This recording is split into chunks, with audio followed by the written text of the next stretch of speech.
संतोष देशमुख हे हत्या प्रकरण खरं तर संपूर्ण महाराष्ट्रभर गाजतंय आणि या संदर्भात एसआयटीला मोठं यश आले।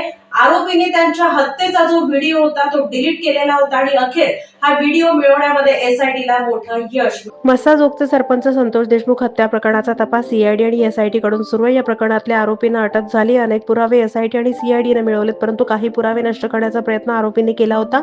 यात देशमुख यांना मारहाण करतानाचे व्हिडिओ आरोपींच्या मोबाईलमध्ये होते। ते व्हिडिओ आरोपींनी मोबाईलमधून डिलीट केले। या प्रकरणात महत्त्वाचा पुरावा नष्ट झाला। एसआयटीनं तो पुरावा रिकव्हर केलाय। मोबाईलमधून डिलीट केलेला डाटा मिळवलाय। एसआयटीनं देशमुख यांना मारहाण करतानाचा व्हिडिओ रिकव्हर केलाय। या व्हिडिओत आरोपी हे देशमुख यांना मारत होते, आनंद लुटत होते असं दिसल्याचं एसआयटीनं म्हटलंय। आरोपींच्या फोनमध्ये व्हिडिओ होते। रिकव्हर करण्यात विशेष तपास पथकाला यश आलंय। एसआयटी पथकानं हे पुरावे न्यायालयात हजर केलेत। देशमुख हत्या प्रकरणातले महत्त्वाचे पुरावे न्यायालयात सादर केलेत। 41 इंचाचा गॅसचा एक पाईप आहे। त्या पाईपच्या एका बाजूला काळ्या रंगाच्या करदोड्यानं मूठ बांधली गेली। लोखंडी तारेचे 5 ग्लास बसवलेली एक मूठ आहे। देशमुख यांना मारताना जो लाकडी दांडका वापरला तो न्यायालयात सादर केला। मारहाणीत वापरलेले तलवारीसारखे शस्त्र आहे, तसंच लोखंडी रॉड आणि कोयता एसआयटीनं न्यायालयात सादर केलाय।